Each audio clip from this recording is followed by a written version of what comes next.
اعوذ باللہ من الشیطان الرجیم بسم اللہ الرحمن الرحیم السلام علیکم جی اسٹوڈنٹس، امید کرتا ہوں آپ ٹھیک ٹھاک ہوں گے اور آپ کی زندگی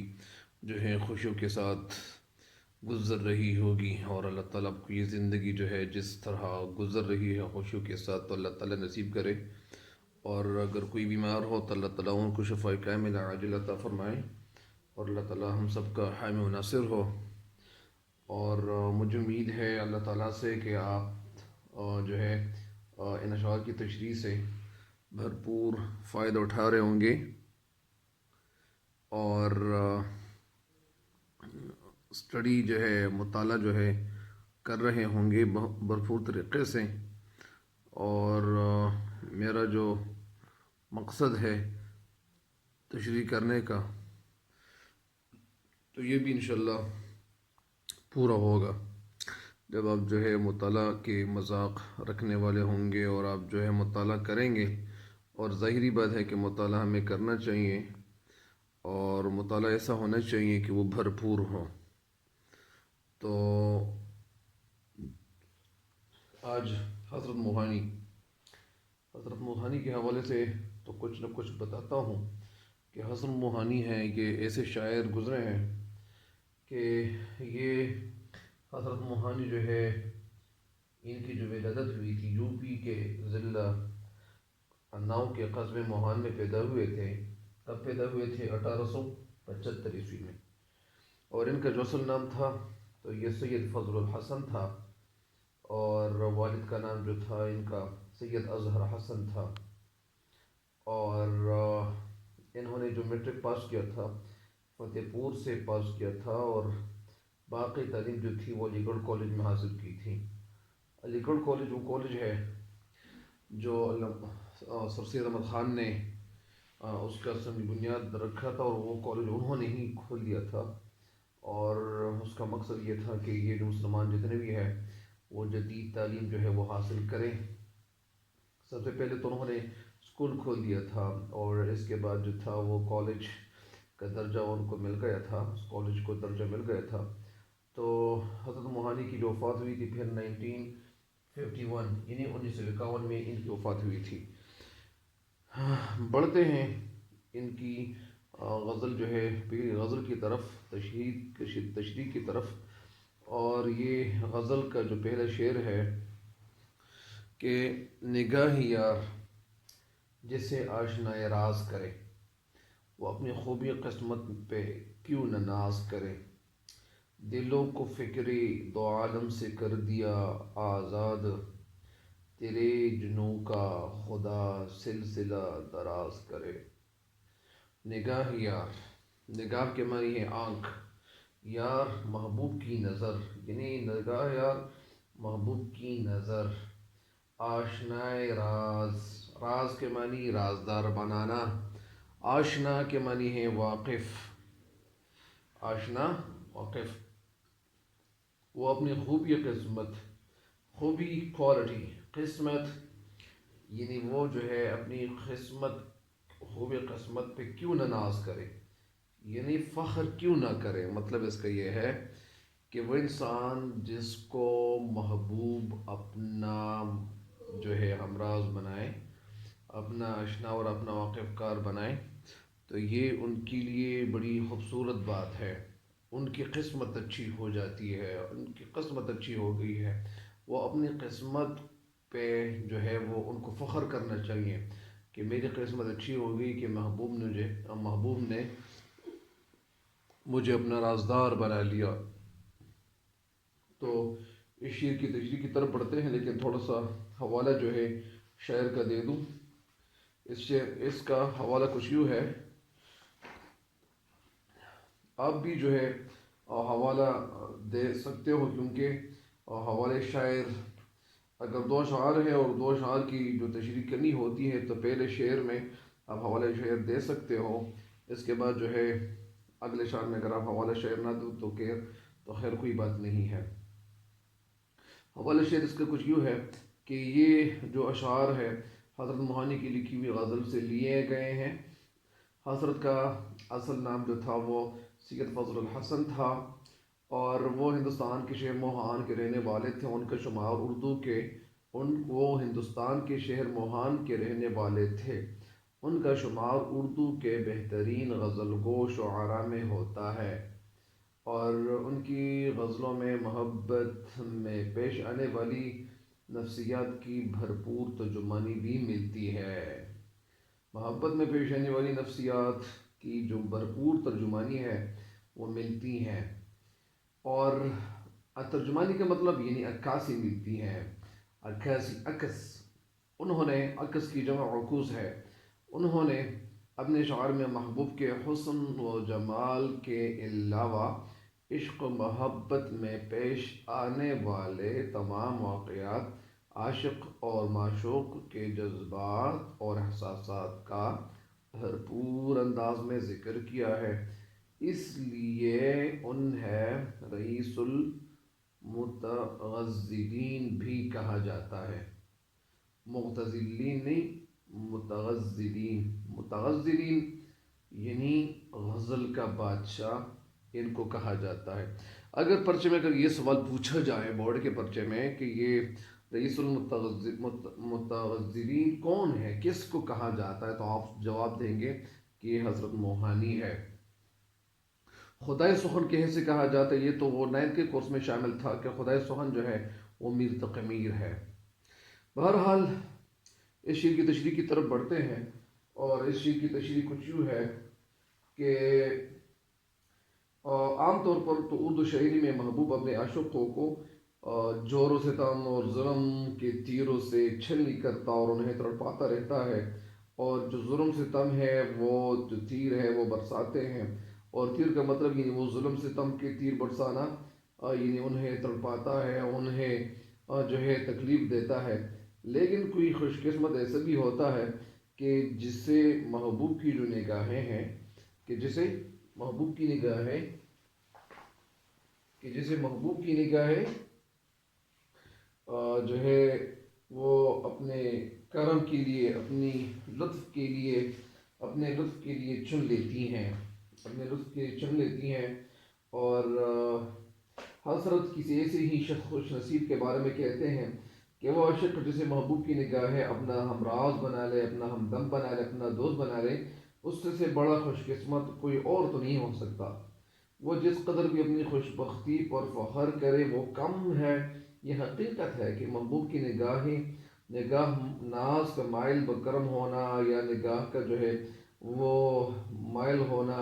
اس میں عشق کو چھپا ہوا ہونا، عاشق کی بہت بڑی خوش نصیبی ہے۔ اور اشنائے راز کرنا تو لطف کرم کرنے کی جو ہے وہ ایک انتہا ہی جو ہے، حالانکہ عاشق تو ذرا سی بات پہ بھی وہ جو ہے وہ یعنی خوشی سے، اور اس کا جو دل ہے وہ باغ باغ ہو جاتا ہے۔ بہرحال اس شعر کی تشریح ایک دفعہ پھر سنیں۔ شاعر شعر میں کچھ یوں کہتے ہیں کہ حضرت کا محبوب نہ تو خیالی دنیا سے تعلق رکھتا ہے، نہ بازاری دنیا سے، بلکہ عام گھریلو ماحول میں جو ہے وہ پلا بڑھا ہوا ہے اور گوشت پوست انسان ہے۔ اس شعر میں کہنا یہ چاہتے ہیں کہ جب چاہنے والے ایک دوسرے کو دل سے چاہتے ہو، یہ ہو میں یہاں ایک نقطہ جو ہے، نقطہ نہیں نقطہ نون قاف توئی، یہ تھوڑا سا سمجھا دوں، ایک نقطہ تھوڑا سا سمجھا دوں، یہ نقطہ نظر تو آ رہا ہے نا، یہ نقطہ تھوڑا سا یہ سمجھانا چاہتا ہوں، اور وہ کچھ یوں ہے، ہو یہ ایک شخص کے لیے یہ ہو لکھا جاتا ہے۔ اگر ایک شخص جو ہے وہ کہتے ہیں کہ میں کھانا کھاتا ہوں، میں جو ہے وہ پانی پیتا ہوں، تو یہ ہوں اس طرح لکھا جائے گا۔ اور اگر یہ کہے کہ وہ کام کرتے ہو، کچھ لوگ کام کرتے ہیں اور اس طرح وہ زندگی گزارتے ہیں، اور اس طرح آپ لوگ جو ہے یہ کام کرتے ہو، یعنی یہ کام کرتے ہو، تو یہ ہو جو ہے یہ پھر جمع کے طور پر بھی استعمال کیا جا سکتا ہے۔ یہ ہوں بھی ہیں، ہوں، اور یہ ہو کے طور پر ہو جمع لوگوں کے لیے، اور ہوں جو ہے وہ ایک شخص کے لیے۔ بہرحال یہ نقطہ جو ہے آپ سمجھ چکے ہوں گے۔ تو شاعر جو ہے کیا کہنا چاہتے ہیں، شاعر اس شعر میں کہتے ہیں کہ جب چاہنے والے ایک دوسرے کو دل سے چاہتے ہو تو کسی محفل میں وہ جب ایک دوسرے کے سامنے آ جاتے ہیں تو وہ ایک دوسرے کے سامنے آ جاتے ہیں تو ایک دوسرے کے ساتھ نہیں ملتے، وہ ایک دوسرے کے ساتھ ملنے سے گریز کرتے ہیں، تھوڑا کھانا رکش رہتے ہیں، ایک دوسرے سے دور رہتے ہیں کہ ان کا پیار جو ہے وہ کسی پہ ظاہر نہ ہو۔ اس لیے دونوں جو ہے وہ آنکھیں ملا کر اپنی بات ایک دوسرے کو سمجھانے کی کوشش تو کرتے ہیں، لیکن لوگوں کو پتہ نہیں چلتا۔ محبت کا مزہ جو ہے اصل مزہ جو ہے وہ اسی میں ہوتا ہے کہ اگر محبوب کسی کو اپنا رازدار بنائے، اپنا ہمراز بنائے اور آنکھوں ہی آنکھوں میں گفتگو کرتا جائے، اور تو اس شخص کی بڑی خوش قسمتی ہوگی کہ محبوب اس پر اتنا مہرباں ہو جائے، مہربانی نہیں، مہربانی، کہ محبوب اس پر اتنا مہرباں ہو جائے، لوگ اسے جو ہے وہ ایک نظر دیکھنے کے لیے بے قرار رہتے ہیں، ایک جھلک کے لیے وہ بے قرار رہتے ہیں، مگر وہ کتنا خوش نصیب ہوگا کہ محبوب کے دل میں اس کے لیے پیار محبت کا جذبہ موجود ہو، یہ ہو لکھا جاتا ہے، جذبہ موجود ہو، جذبہ موجود ہو، یہ ہو، میں نے ابھی لکھ لیا یہ، تو جذبہ موجود ہو اور ایک دوسرے کی آنکھوں کو، دونوں ایک دوسرے کی آنکھوں کو دیکھ کر دل کی بات سمجھ سکے۔ یعنی مطلب اس کا یہ ہے کہ جب آپ کا کوئی دوست ہو تو وہ دوست، اگر آپ وہاں کچھ اور لوگ بیٹھے ہوئے ہوں تو آپ کا جو دوست ہے وہ آپ کو آنکھوں میں سمجھا دے گا، مطلب یعنی جو باتیں ہوتی ہیں دل کی تو وہ دل میں یعنی آپ سمجھ جائیں گے۔ ایسے شخص کی قسمت پر جو ہے وہ رشک کرنا چاہیے۔ اس کے ساتھ ایک شعر ہے کہ دونوں جہاں کو رشک ہو میرے نصیب پر، دونوں جہاں کو رشک ہو میرے نصیب پر، تم ایک بار پیار سے دیکھو اگر مجھے، تم ایک بار پیار سے دیکھو اگر مجھے۔ اس کے ساتھ ایک شعر اور ہے کہ نظر نے نظر کو نظر بھر کے دیکھا، نظر نے نظر کو نظر بھر کے دیکھا، نظر کو نظر کی نظر لگ گئی۔ تو یہ شعر جو ہے، شعر کی تشریح مکمل ہو گئی ہے، نیکسٹ شعر کی طرف بڑھتے ہیں۔ تیرے جنوں کا خدا سلس اچھا، دلوں کو فکر دو عالم سے کر دیا آزاد، تیرے جنوں کا خدا سلسلہ دراز کرے، فکر دو عالم، دونوں جہان، مطلب یعنی مطلب اس کا یہ ہے کہ دنیا اور آخرت، فکر دو عالم یعنی دونوں جہان، فکر عالم کا مطلب دونوں جہان بھی ہے، اور فکر دو عالم کا مطلب دنیا اور آخرت بھی ہے۔ دونوں دلوں کو فکر دو عالم سے کر دیا آزاد، یعنی دلوں کو فکر دو عالم سے آزاد کر دیا۔ تیرے جنوں پاگل پن، دیوانگی کا، خدا سلسلہ دراز کرے، دراز لمبا کرے، طویل کرے، یہ لام طویل کرے۔ تو اس شعر کی تشریح کچھ یوں ہے کہ شاید اس شعر میں کہنا کچھ یوں چاہتے ہیں کہ محبوب کے پیار اور جو جدائی ہے، فراق ہے،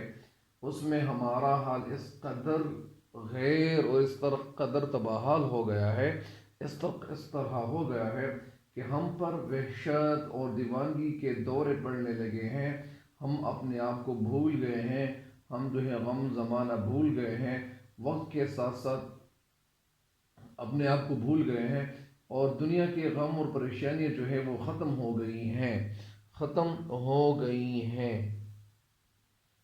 ہو گئی ہیں، یہ ہو گئی ہے، ختم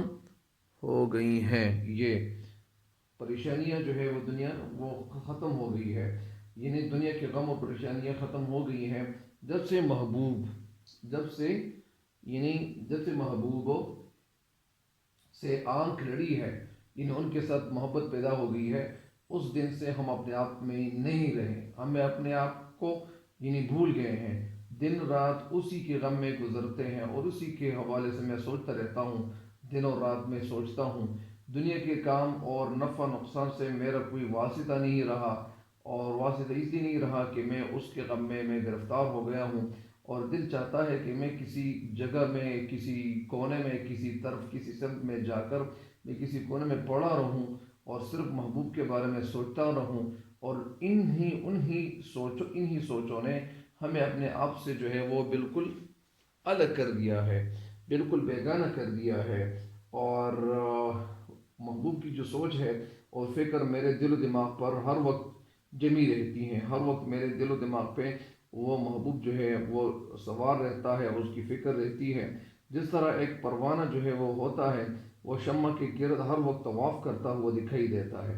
پروانہ اپنی جان کی پرواہ نہ کیے ہوئے شمع کینڈل کے گرد جو ہے، شمع کے معنی انگلش میں کینڈل ہے، شمع کے گرد ہر وقت طواف کرتا ہوا دکھائی دیتا ہے۔ اسی طرح وہ بھی میرے خیال کا جو ہے وہ مرکز بن گیا ہے۔ کون؟ میرا محبوب۔ ایک لمحہ بھی اس کی جو ہے فکر سے آزاد نہیں، اور ایک لمحہ بھی جو ہے وہ میرا جو ہے وہ فکر سے وہ آزاد نہیں گزرتا، کیونکہ انہی یادوں میں مجھے اتنا جو ہے مٹھاس ملتا ہے، مجھے اتنی مٹھاس ملتا ہے، میرے دل کو اتنا سکون ملتا ہے، میرے دل کو اتنی خوشی ملتی ہے، اور مجھے راحت و فرحت اور میرے دل کو سکون ملتا ہے کہ اللہ تعالیٰ کرے کہ میرا یہ جو جنون والا وقت ہے، میری جو جنون والی اور دیوانگی والی جو ہے وہ یہ زندگی ہے، اور یہ جو وقت ہے، جس طرح میں اپنے آپ میں نہیں رہا ہوں، اور مجھے اپنے اور روزگار اور اسی طرح زمانے کے سے میں بالکل بے خبر ہو گیا ہوں، اور میں اپنے غم میں جو ہے وہ اتنا کھو گیا ہوں، محبوب کے غم اتنا کھو گیا ہوں کہ مجھے کسی اور چیز کی جو ہے وہ فکر نہیں رہی ہے۔ تو اس لیے شاید یہ اللہ تعالیٰ سے دعا کرتا ہے کہ اللہ تعالیٰ میرے یہ سلسلہ جو ہے یہ طویل کر دے، اس سلسلے کو مزید بڑھا دے، اس لیے کہ جب یہ سلسلہ طویل ہوگا تو یہ جو مجھے سکون مل رہا ہے یہ سکون زیادہ ہو، تو ظاہری بات ہے کہ کچھ لوگ یعنی جب وہ ان چیزوں میں سکون دیکھتے ہیں، اور اسی طرح تو شاعر کہتے ہیں کہ درد نے یعنی یہی اس شعر کی تشریح تھی، اور آپ کو میں سمجھا چکا ہوں الحمدللہ اللہ کے فضل و کرم سے۔ تو شاعر اس شعر میں کہنا یہ چاہتے ہیں کہ اے اللہ تعالیٰ، میں ایک محبوب کی یاد میں جو ہے وہ ہر وقت سوچتا رہتا ہوں، اور ان کی یاد جو ہے ہر وقت دماغ پہ جو ہے وہ گرد کر رہی ہوتی ہیں، اور ہر وقت جو ہے میں محبوب کو یاد کرتا رہتا ہوں، اور میں خود کو بھی بھول گیا ہوں، اور اللہ تعالیٰ سے دعا مانگتے ہیں کہ اللہ تعالیٰ میرا یہ سلسلہ جو ہے محبوب کے چاہنے کا یہ جو ہے طویل کر لے، لمبا کر لے، اس لیے کہ میرے دل کو جو سکون ملتا ہے، اور جو سکون مل رہا ہے یہی سکون مجھے ملتا جائے، اور اس لیے یہ اللہ تعالیٰ سے دعا مانگ رہا ہے۔ اس شعر کے ساتھ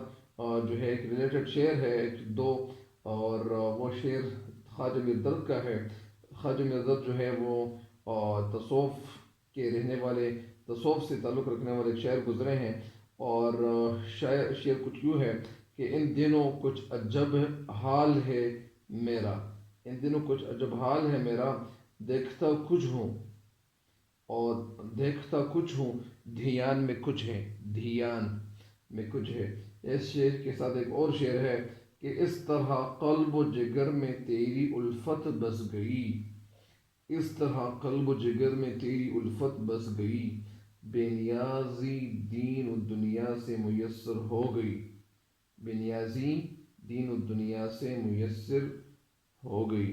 اس شعر کی تشریح جو ہے یہ بھی مکمل ہو گئی ہے، اور نیکسٹ شعر کی تشریح کی طرف بڑھتے ہیں۔ خیرت کا نام جنوں پڑ گیا، جنوں کا خیرت، جو چاہے آپ کا حسن کرشمہ ساز کرے۔ خیرت کے معنی ہے عقل مندی، جنوں کے معنی پاگل پن، جنوں کا خیرت، جو چاہے آپ کا حسن کرشمہ، کرشمہ کے معنی ہے معجزہ، ساز کرے، معجزہ ساز کرے۔ تو اس شعر کی تشریح کچھ یوں ہے کہ شاعر شعر میں کہنا کچھ یوں چاہتے ہیں کہ گلاب کے جو پھول ہوتے ہیں، گلاب کے پھولوں کی مہک، بلبل کے نغمے، سمندر کی گہرائی، موجوں کا جوش، کہکشاں کی رنگینی، اور چاند کی کرن سے عشق نے جنم لیا، عشق کیا ہے۔ اپنے آپ کو عقل اور سوچ سے بیگانہ کرنے کا نام عشق ہے۔ عشق وہ ہے کہ جو اپنے آپ سے بھی وہ جدا کر چلے. مطلب اس کا یہ ہے کہ عشق جو ہے یہ اپنے آپ میں نہ رہنے کا نام ہے. یہاں یہ مطلب ہے کہ عشق خرد جو ہے عقل کو کہا جاتا ہے. عقل اور عشق دو متضاد چیزیں ہیں. جہاں عشق آ جاتا ہے وہ ہے عقل جو ہے وہ رخصت ہو جاتی ہے. یعنی اس کا مطلب یہ ہے کہ جہاں عقل ہو وہاں عشق جو ہے وہ الگ راستہ دکھاتا ہے. عقل اور عشق جو ہے عشق اپنی جان کا پرواہ نہیں کرتا اور عقل جو ہے وہ سوچتا ہے کہ جس طرح ایک شعر ہے کہ بے خطر کود پڑا آتشی نمرود میں عشق، عقل ہے محو تماشائے لب بام ابھی. تو یہ شعر تو ہے یہ عشق حقیقی کے جذبے سے بھرپور ہے. اور اچھا تو عشق جو ہے وہ اپنی جو ہے عشق بالکل سوچتا نہیں ہے اور عقل جو ہے کام سے کام رکھتا ہے یا کام عقل جو ہے وہ سوچتا ہے. تو اس شعر میں شاید کہتے ہیں کہ خرد عقل کو کہا جاتا ہے. عقل اور عشق دو متضاد چیزیں ہیں. جہاں عشق آ جاتا ہے وہاں عقل جو ہے وہ عقل رخصت ہو جاتی ہے. اگر عشق نفع و نقصان کے بارے میں سوچنے لگ جائیں تو وہ صحیح معنوں میں عشق نہیں کہلایا جائے گا. یعنی اگر عشق نفع و نقصان کے بارے میں سوچنے لگ جائیں تو وہ صحیح معنوں میں عشق نہیں کہلایا جائے گا. بصورت دیگر الفاظ میں لفظوں میں عشق جو ہے یہ جنونی کیفیت کا نام ہے، جنونی پن کا نام ہے. شاعر کہنا کچھ یوں چاہتے ہیں کہ ہم محبوب کو جان سے زیادہ پیار کرتے ہیں. اس کی خاطر جو ہے جان کی بازی لگانے سے بھی ہم پیچھے نہیں ہٹتے. جو لوگ محض وقت گزاری کرتے ہیں، صرف وقت گزارنے کے لیے وہ عشق کرتے ہیں، وہ محبت میں جھوٹے ہوتے ہیں. وہ عشق اور محبت میں بھی ہوش اور عقل کی باتیں جو ہیں وہ کرتے ہیں. حالانکہ محبوب نے ہمیں دیوانہ بنا رکھا ہے. اس کے جو حسن کی چرچے ہیں، جو شہرت ہے، جو دھوم ہے، وہ ہر طرف جو ہے وہ حسن کے چرچے اس کی جو دھوم ہے وہ پھیلی ہوئی ہے. وہ لوگوں کو پتہ چل گیا ہے. جب اس کے حسن اور خوبصورتی کو دیکھتا ہوں، اپنے محبوب کی اس کے حسن اور خوبصورتی کو جب دیکھتا ہوں تو مجھے جنون کی کیفیت ایک پاگل پن کے دورے پڑنے لگتے ہیں. ہم ہوش و حواس وہ کھو بیٹھتے ہیں، ہوش و حواس جاتے رہتے ہیں. یعنی یہ بتایا جاتا ہے کہ میرے ہوش و حواس اڑ گئے. ہوش و حواس اڑنے یہ کوئی محاورہ نہیں ہے اور ہوش و حواس جاتے رہتے ہیں. تو یہاں شعر کہتے ہیں کہ ہوش و حواس جو ہے میں کھو بیٹھتا ہوں. یہ محبوب کی خوبصورتی کا اثر ہے کہ میرا محبوب اتنا حسین ہے، اتنا خوبصورت ہے کہ ہماری جو عقل ہے وہ ہمارا ساتھ چھوڑ جاتی ہے اور پھر عقل جو ہے یہاں کام کرنا چھوڑ جاتی ہیں. اسی لیے جو ہے اس شعر کے ساتھ ایک خیال اس طرح میر تقی میر نے بھی بیان کیا ہوا ہے اور وہ کہتے ہیں کہ بے ستوں کیا ہے کن کیسا ہے، عشق کی زور آزمائی ہے. اور میر تقی میر ایک جگہ اور بھی کہتے ہیں کہ عشق نے کیا مجھ ظالم کو، یا یہ جس طرح ایک شاعر نے کیا خوب کہا ہوا ہے، شاعر ہے ولی دکنی، وہ کہتے ہیں کہ عشق نے کیا مجھ ظالم کو آپ آہستہ آہستہ کہ جو کرتی ہیں دل. اس طرح ایک شعر ہے. تو لہٰذا اس شعر کی تشریح جو ہے وہ مکمل ہو گئی ہے. اور کیونکہ یہ اشعار ایسے ہیں کہ وہ سمجھ میں نہیں آنے والے اشعار ہیں، کیونکہ کچھ شعر ایسے ہوتے ہیں، یہ میں جو کر رہا ہوں یہ نہیں، یعنی میں نے ایک شعر جو آپ کو سنانا چاہتا تھا وہ اصل میں پرانے دور سے ریلیٹڈ شعر ہے. تو بہرحال اس شعر کی تشریح بھی آپ سمجھ گئے ہوں گے. اور یہ شعر نمبر اور سیکنڈ لاسٹ شعر کی طرف بڑھتے ہیں. شعر نمبر 4 ہے: غم جہاں سے جسے ہو فراق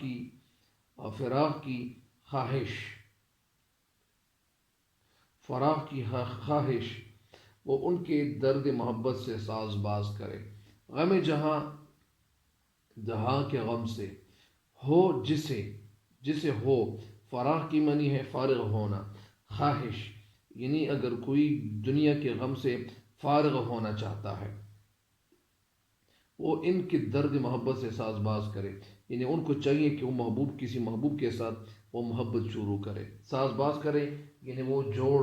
توڑ کرے، کسی کے ساتھ عشق شروع کرے، کسی کے ساتھ محبت شروع کرے۔ اگر کوئی یعنی دنیا کے اور جہان کے غم سے فارغ ہونا چاہتا ہے۔ میں یہاں ایک بات، ایک حیران کن بات یہ بتاتا ہوں، اور وہ بات یہ ہے کہ اصل میں شعراء جہاں گزرے ہیں تو میں یہاں ایک بات یہ بتاتا چلوں کہ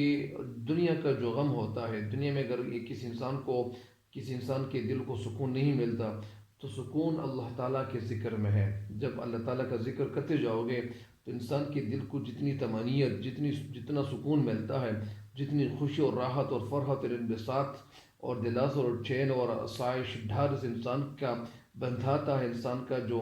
سکون ہے دل کا، تو وہ حاصل ہو جاتا ہے۔ اصل سکون جو ہے اللہ تعالیٰ کے ذکر میں ہے، اور جو ذکر ہے وہ سب سے بہترین ذکر جو ہے وہ اللہ تعالیٰ کا کلام ہے، قرآن پاک ہے۔ تو قرآن پاک کی تلاوت کرنا، اور اسی طرح جو لوگ اللہ تعالیٰ کے ہاں نماز پڑھتے ہیں اور اللہ تعالیٰ کی رضا کی خاطر نماز پڑھتے ہیں اور پھر قرآن پاک کی تلاوت کرتے ہیں، تو ان کی زندگی جو ہے وہ بدل جاتی ہیں، ان کے دلوں کو سکون مل جاتا ہے۔ تو یہاں کہتے ہیں کہ غم جہاں سے ہے غم جہاں سے جس سے ہو فراق کی خواہش، یعنی اگر کوئی چاہتا ہے کہ میں دنیا اور جہان کے غم سے بالکل اپنے آپ کو فارغ کر لوں، تو اسے چاہیے کہ وہ اگر خواہش کرنا چاہتا ہوں تو اسے چاہیے کہ وہ کسی کے ساتھ، کسی محبوب کے ساتھ محبت کرے۔ تو یہ اس شعر کا مطلب یہ ہے، لیکن میں آپ کو اس شعر کی تشریح سناتا چلوں اور بتاتا چلوں۔ یہ شعر جو ہے، اس شعر میں شاعر کہتے ہیں کہ یہ دنیا کیا ہے،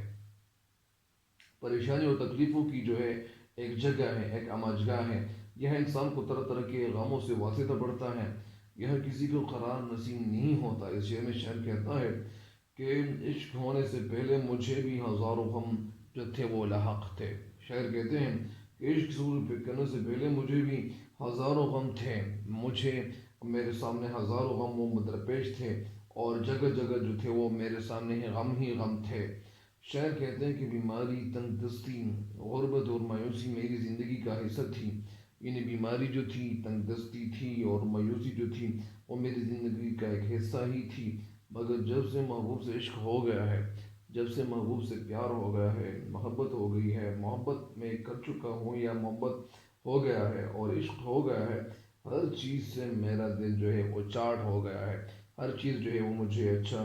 وہ دکھ نہیں رہی ہے، اور اس لیے ہر چیز سے جو ہے میرا دل جو ہے وہ اچاٹ ہو گیا ہے، اور ہر چیز جو ہے وہ میں اس کو مطلب اتنی حیثیت، اتنی اہمیت نہیں دے رہا ہوں۔ کیوں؟ کیونکہ کہیں پر بھی دل نہیں لگتا، میرا دل جو ہے وہ کسی اور جگہ نہیں لگتا۔ اور جو لوگ چاہیں کہ انہیں دنیا کے غموں سے نجات مل جائے، دنیا کے غموں سے ان کو چھٹکارا مل جائے، دنیا کے غموں کو دنیا کے غموں سے ان کے دل کو چھٹی مل جائے، اس کے دل کو چھٹی مل جائے، تو وہ کسی حسین محبوب سے جو ہے دل لگا لے، یعنی کسی محبوب جو حسین ہو اور کوئی خوبصورت ہو، تو کسی خوبصورت محبوب سے جو ہے دل لگا لے، دل لگا لینا چاہیے۔ شعر کہتے ہیں محبوب کا غم اتنا زیادہ ہوتا ہے، اور محبوب کا جو ہے وہ غم اتنا زیادہ ہوتا ہے کہ غم دوران، یعنی جو دنیا میں جو کچھ واقعات ہوتے ہیں ان واقعات کے سوچنے کا موقع بھی نہیں ملتا، موقع ہی نہیں ملتا، اور دن رات اپنے محبوب کی سوچ میں یہ عاشق جو ہے کھویا رہے گا۔ اس شعر کی تشریح تو مکمل ہو گئی ہے، لیکن ایک بات میں اور بھی بتاتا چلو۔ ایک کتاب میں پڑھ رہا تھا، اور اس کتاب میں لکھا ہوا تھا کہ اگر کوئی یہ چاہتا ہے کہ مجھے کسی تکلیف میں یا میں کسی تکلیف میں مبتلا ہوتا ہوں، یا مجھے کسی بات کی فکر ہوتی ہے، یا میں کسی کاموں کی یا کسی کام کے حوالے سے یا غم وہ ہوتا ہے، اور میں کسی تشویش اور میں انزائٹی کا شکار ہوتا ہوں، تو اس کتاب میں لکھا ہوا تھا کہ ان کو چاہیے کہ اپنے آپ کو اتنا مصروف کر لے کہ ان کو سوچنے کا بالکل موقع ہی نہ ملے۔ تو اسی طرح اور تو اس شعر کی تشریح جو ہے مکمل ہو گئی ہے، اور اس شعر کے ساتھ ایک جو ہے وہ ایک ملے کا ایک شعر ہے، اور ریلیٹڈ ایک شعر ہے کہ لگانا دل کو کہیں کیا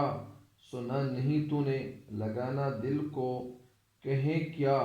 سنا نہیں تو نے جو کچھ کہ میر کا اس عاشقی نے حال کیا، جو کچھ کا میر کا اس عاشقی نے حال کیا۔ یا اسی طرح میر تقی میں ایک جگہ کہتے ہیں کہ میر جی زرد ہوتے جاتے ہو، میر جی زرد ہوتے جاتے ہو، کہیں کہیں تم نے بھی کیا ہے عشق۔ تو اسی طرح اس شعر کی تشریح جو ہے مکمل ہو گئی ہے، اور نیکسٹ شعر کی طرف بڑھتے ہیں، اور آخری شعر ہے کہ تیرے کرم کا سزاوار تو نہیں حسرت، اب آگے تیری خوشی ہے جو سرفراز کرے۔ سزاوار کے معنی کیا ہے؟ حقدار، مستحق۔ کرم کی معنی ہے مہربانی، جب آگے تیری خوشی ہے، خوشی جو سرفراز کرے۔ سرفراز کے معنی عطا کرے، عطا۔ اس کا مطلب کیا ہے؟ اس کی نظر کچھ یوں ہے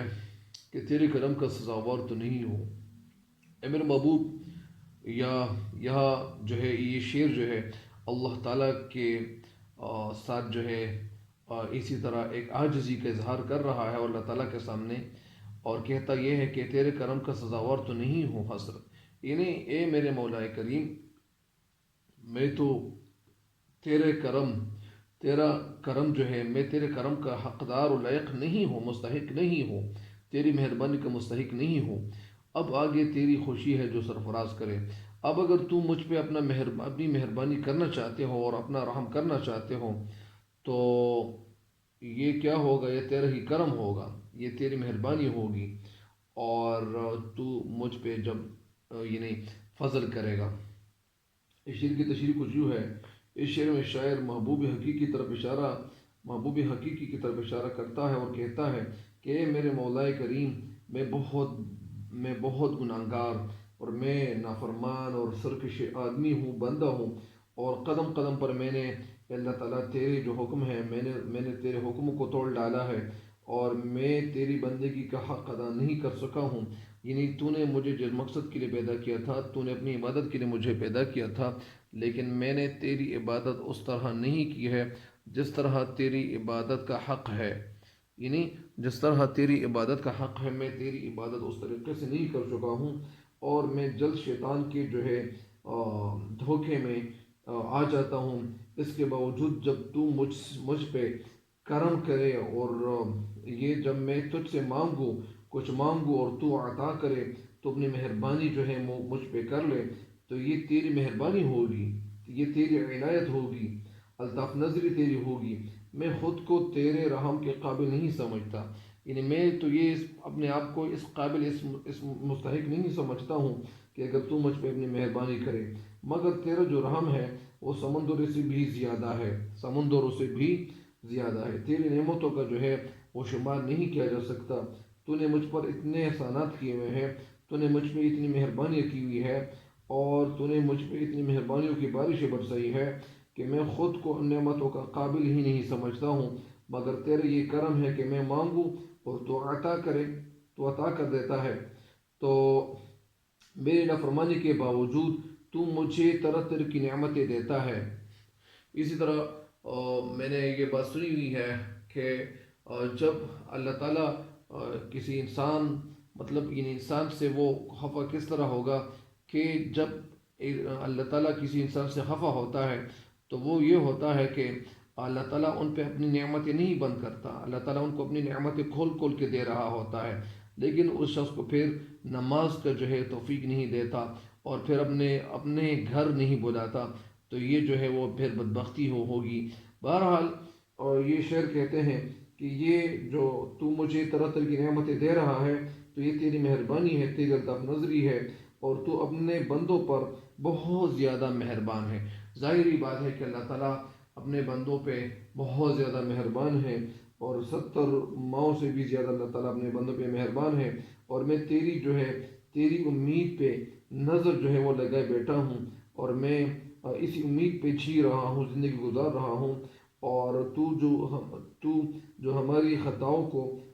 جو معاف کرے وہ کرے گا، اور جو ہماری جھولی ہے اور ہماری جو یعنی جھولی ہے وہ نعمتوں سے بھر دیتا ہے، تو یہ تو تیرے الطف نظری ہی ہوگی، یعنی یہ تو تیری مہربانی ہی ہوگی۔ اس سے میں یعنی کسی اور طرح میں تو کیا بتا سکتا ہوں، یعنی یہ سے میں تیری مہربانی ہی یعنی جو ہے وہ قرار دیتا ہوں، اور یہ تیری مہربانی ہی ہوگی جب میں گناہ کرتا جاؤں اور تو مجھ پہ اپنی جو ہے وہ مہربانی کرتا جائے گا، تو یہ کیا ہوگا، یہ تیری عنایت ہوگی۔ اور اسی طرح شعر کے ساتھ ایک ریلیٹڈ شعر ہے کہ طلب میری بہت کچھ ہے مگر کیا، طلب میری بہت کچھ ہے مگر کیا، کرم تیرا ہے ایک دریا عطا کا، کرم تیرا ہے ایک دریا عطا کا۔ ایک دوسرا شعر ہے کہ التجائے عفو کر لوں میں اس قابل نہیں، التجائے عفو کر لو میں اس قابل نہیں، تیری رحمت ڈھانپ لے تو مجھ سا پھر کوئی نہیں، تیری رحمت ڈھانپ لے تو مجھ سا پھر کوئی نہیں۔ تو اس طرح اس شعر کے ساتھ ایک ریلیٹڈ شعر تو وہ اتنا نہیں ہے، لیکن وہ بھی کچھ نہ کچھ ہے کہ خدا کو بھول گئے ہیں لوگ فکر روزی میں، رزق کا خیال ہے رازق کا کچھ خیال نہیں۔ اور اس شعر کے ساتھ ایک شعر میں نے اور بھی دیکھا تھا کہیں، اور وہ شعر تھا کہ اللہ تعالیٰ تیری جو عبادت، تیری جو مہربانیاں ہیں اور میرے جو اعمال ہے وہ ایسے نہیں ہے کہ میں تیرا جو شکر ہے وہ صحیح طریقے سے ادا کر سکوں، میں تیرا شکر گزار بندہ نہیں ہوں، لیکن میں کوشش بھی کرتا ہوں یا میں نے کوشش بھی نہیں کی ہے، تو مجھ پہ اپنی مہربانیاں کر رہا ہے، عنایت کر رہا ہے۔ تو یہ اس شعر کی تشریح جو ہے یہ مکمل ہو گئی ہے، اور امید کرتا ہوں کہ آپ ان سے فائدہ اٹھاؤ گے۔ اللہ تعالیٰ آپ سب کا حامی و ناصر ہو، اور میرے اس چینل پہ ہر نئے آنے والے جو ہے ان کو چاہیے کہ میرا اس چینل کو وہ سبسکرائب کریں، تاکہ میری جو نئی آنے والی ہر ویڈیو آپ کو وقت پہ پہنچتی رہے۔ اللہ تعالیٰ سے دعا ہے کہ آپ سب کو اللہ تعالیٰ کامیابی دے دنیا اور آخرت دونوں جہانوں میں۔ اللہ تعالیٰ ہم سب کا حامی و ناصر ہو، آمین۔ السلام علیکم ورحمۃ اللہ وبرکاتہ۔